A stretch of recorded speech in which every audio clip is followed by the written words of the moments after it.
বন্ধুরা তোমরা কি ভিডিওটা ভালো করে দেখো, তারপর আমরা এর ফানি কমেন্ট পড়বো।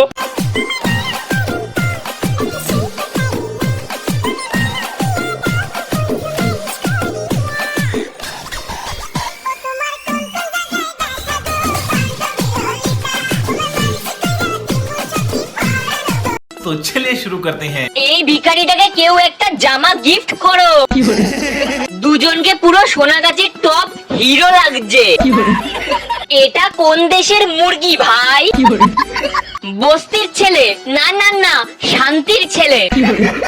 ছাপড়ি না না না, মাদার বোর্ড। গাছের পাতা সবুজ। ছাপড়ি না না না, হ্যান্ডেল ভাই। বডি বিল্ডার না না না, ল্যাবরেটরিতে থাকা কঙ্কাল। খুব সুন্দর হয়েছে, কারো কথায় কান না দিয়ে তোমরা দুজন সোজা চলে যাও সোনাগাছির দিকে।